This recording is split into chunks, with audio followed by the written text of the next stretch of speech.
ओम शांति। आज 26/6/2024 शांतिवन मधुबन থেকে বাপ দাদা বলছেন, মিষ্টি বাচ্চারা সদা এই নেশাতে থাকো কি আমরা পদ্মা পদম ভাগ্যশালী আত্মা, যে পতিত পাবন স্বয়ং ভগবান বাপ, আমরা তার সন্তান হয়েছি। ভগবান থেকে আমরা অসীম সুখ কা অধিকার পাচ্ছি। প্রশ্ন, তোমাদের বাচ্চাদের কোনো ধর্মের প্রতি ঘৃণা বা নফরত করা উচিত নয়। কেন? কারণ তুমি বীজ আর ঝাড়কে জেনে গেছো। বীজরূপকে শিব বাবা, ঝাড়কে ভিন্ন ভিন্ন ধর্মের আত্মারা। তোমরা এখন জেনে গেছো এই মনুষ্য সৃষ্টিরূপী বেহদের ঝাড়কে, এর মধ্যে সবার পার্ট আলাদা আলাদা রয়েছে। যেমন কোনো নাটকের মধ্যে কখনো কখনো কোনো অ্যাক্টার্স একে অপরকে কোনো দিন ঘৃণা করে না, সেখানে সবার অভিনয় থাকে, ভিলেনের অভিনয় থাকে, রাজার অভিনয় থাকে, ডাইরেক্টর তাকে যে পার্ট দিয়েছে সুন্দর করে সে ফোটায়। এখানেও তাই, সব রকমের অভিনয় আছে, আমরা কাউকে ঘৃণা করতে পারি না। তোমরা জানো আমরা এই নাটকের মধ্যে হিরো হিরোইন আমরা পার্ট বাজিয়েছি। আমাদের যে সুখ দেখে আর ওই সুখ এই পৃথিবীর কোনো মানুষ দেখতে পারে না। কোথায়? সত্যযুগ আর ত্রেতা যুগে অপার সুখ শান্তিতে ছিলাম, দাপর কলিযুগের মানুষরা দেখতে পারে না। তাহলে তোমাদের কত খুশি হওয়া দরকার, অথাও খুশি। সারা বিশ্বের উপর তোমরা রাজ করেছো। তাই বাবা বলছে সঙ্গম যুগে ডাইরেক্ট ভগবান এসে তোমাকে সম্মুখ বসে পড়াচ্ছে। তাই তোমরা জ্ঞানবান আস্তিক হও আর সবাইকে তৈরিও করো। কখনো বাবার পড়ার উপর সংশয় নিয়ে এসো না। বাবার সমান অতি লাভলি হতে হবে। বাবা যেরকম সবাইকে ভালোবাসে, আমাদেরও ভালোবাসা আত্মিক ভালোবাসা। ভগবান বসে আমাদেরকে সাজাচ্ছেন কেমন করে দেবী দেবতা হব, কেমন করে বলে, কেমন করে চলে, কেমন করে রাজ্য করে, একটি একটি করে শিব বাবা আমাদেরকে শেখাচ্ছে। তাহলে আমাদের কত খুশি থাকা দরকার। এই জন্য কোনো অ্যাক্টরকে দেখে ঘৃণা বা নফরত করো না।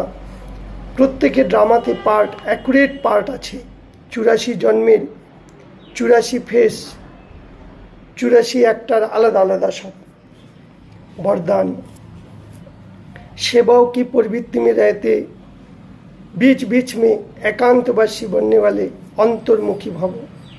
माने सेवार प्रवृत्तिर मध्य থেকেও মাঝে মাঝে एकांतवासी হয়ে अंतर्मुखी হয়ে एक बाबा के स्मरण करो। साइलेंसের शक्ति का प्रयोग করার জন্য अंतर्मुखी বা एकांतवासी হওয়ার বিশেষ আবশ্যকতা আছে। কিন্তু অনেক বাচ্চারা বলে অন্তর্মুখী স্থিতি অনুভব করেনি বা একান্তবাসী হওয়ার জন্য আমার কাছে আমি সময় পাচ্ছি না। কেন না? সেবা, ঘর গৃহস্থী বা অফিসের কাজ অনেক, ঘরের কাজ অনেক, বাণীর শক্তি, প্রবৃত্তির শক্তি অনেক বেড়ে গেছে। কিন্তু এর জন্য এত সময়, আধা ঘন্টা 1 ঘন্টা সময় বের করা বড় মুশকিল। সেই জন্য বাবা বলেছে আচ্ছা ঠিক আছে, তাহলে মাঝে মাঝে করো, একটু একটু করে সময় বের করে বাবাকে স্মরণ করো, তাহলে তোমাদের শক্তিশালী স্থিতি হয়ে যাবে। ফের বাবা বলছে স্লোগানে, এই ব্রাহ্মণ জীবন যুদ্ধ করার জন্য নয়, মৌজ মানাও, মুশকিল ভি তাহলে সহজ হয়ে যাবে। তাহলে এখানে এখন যদি আমরা ব্যর্থ সংকল্প করি, তেরামেরা করি, অশান্তি করি, তাহলে আমরা সত্যযুগে যেতে পারবো না। কোথায়? ত্রেতা যুগে। সেই জন্য রামের হাতে তীর ধনুক দেখিয়েছে।